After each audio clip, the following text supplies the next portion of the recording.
ইসরায়েলকে আসলে কে থামাতে পারে? একটাই দেশ, সেটা হচ্ছে মার্কিন যুক্তরাষ্ট্র এবং ডোনাল্ড ট্রাম্প।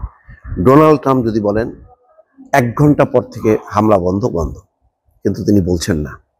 এখানে নেতানিয়াহু এবং ডোনাল্ড ট্রাম্প এক হয়ে কাজ করছেন।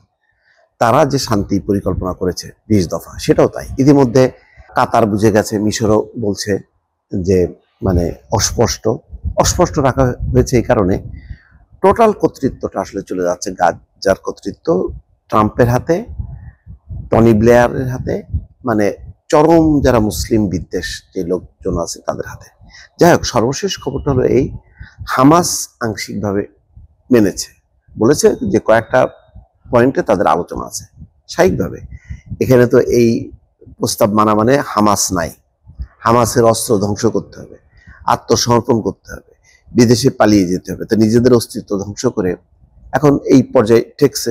তো এখন কিছু করারও নেই, কারণ বিষয়টা হলো এই, বাস্তবতা হলো এই যুদ্ধে হামাস হেরে গেছে, গাজা পুরোটাই দখল। এখন তারা যেটা করছে প্রতিনিয়ত হত্যাযজ্ঞ চালাচ্ছে, যাতে এই হত্যাযজ্ঞের কারণে একটা চাপ তৈরি হয় হামাসের উপর এবং হামাস শর্ত মেনে নেয়। তাই হয়েছে এখন যুক্তরাষ্ট্রের শান্তি পরিকল্পনা প্রস্তাবে হামাসের আংশিক রাজি হওয়ার সিদ্ধান্তকে স্বাগত জানাইছে ট্রাম্প। তার মানে তাদের ভেতরে ঢুকালো আর কি। ফিলিস্তিনিদের স্বাধীনতাকামী সংগঠনটি স্থায়ী শান্তির জন্য প্রস্তুত বলে আশাবাদ ব্যক্ত করেছেন তিনি। ট্রাম্প শুক্রবার হামাসকে তাদের এই প্রস্তাব দিয়ে বলছে, যদি রোববার সন্ধ্যা 6টার মধ্যে তারা রাজি না হয় তাহলে নরক যন্ত্রণা ভোগ করতে হবে। এর কয়েক ঘন্টা পর হামাস এক বিবৃতিতে আংশিকভাবে প্রস্তাব নেওয়ার ঘোষণা দেয়। বিবৃতি তারা বলছে যে জীবিত ও মৃত সব জিম্মিকে মুক্তি দিতে রাজি আছে হামাস।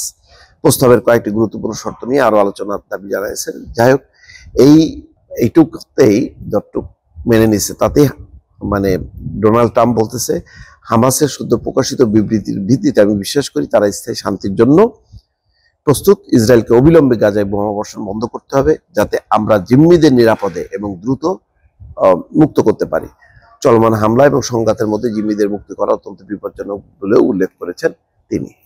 যাই হোক, এখন এক ধরনের নতি স্বীকারটা এটা হইতো না। নিউ ইয়র্কে যে আরব বিশ্বের নেতারা 20 দফা পরিকল্পনা পেশ করার সাথে সাথে এটাকে স্বাগত জানাইছে এবং সম্মতি প্রকাশ করছে, সেখানেই তাদের দর কষাকষি দরকার ছিল। বিশেষ করে একটা বিষয়, যে ফিলিস্তিন রাষ্ট্র প্রতিষ্ঠিত হবে এবং তার আগে এই পদক্ষেপ, কোথাও কোনো ফিলিস্তিন রাষ্ট্রের কথা নেই।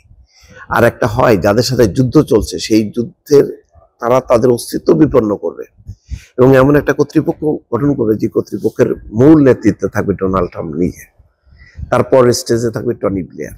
এটা হইল, তাহলে ফিলিস্তিনিদের আত্মনিয়ন্ত্রণের অধিকারটা কোথায় থাকলো না।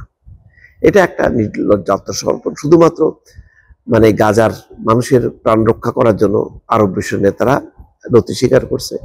আর আরব বিশ্বের নেতারাও স্বার্থপর, তারা নিজ নিজ দেশের প্রোটেকশন, কারণ দোহাতে ইসরায়েলি হামলার পর নির্বাহী আদেশ দিছে ডোনাল্ড ট্রাম্প, তাতে তাদের নিরাপত্তা নিশ্চিত করছে, তাতে খুশি। আরবের দেশগুলো, আরব, সৌদি আরব, কুয়েত, কাতার, সংযুক্ত আরব আমিরাত, এরা সাংঘাতিক রকম স্বার্থপর। এরা তাদের স্বার্থটাকে যদি কেউ রক্ষা করে তাহলে আর তারা অন্যদিকে তাকায় না, ওই নামকওয়াস্তে তারা ইয়ে করে আর কি, মানে সংহতি জ্ঞাপন করে। একমাত্র আর একটা দেশ ছিল তুরস্ক খুব কৌশলে বের হয়ে গেল। তারা বলতেছে যে ওই যে মানে যেভাবে জাহাজগুলো আটক করা হলো, জলদস্যুদের মতো তারা আচরণ করছে। এরদোয়ান দেখবেন যে খুব মানে কথা বলে, খুব স্ট্রং কথা বলে, কিন্তু কোনো অ্যাকশন নেই। এইগুলি আসলে লাভ হচ্ছে না। যাই হোক, শেষ পর্যন্ত এটা একটা মানে পরাজয়, এর বাইরে আর কিছু বলার নেই। দর্শক ভালো থাকবেন, আল্লাহ হাফেজ।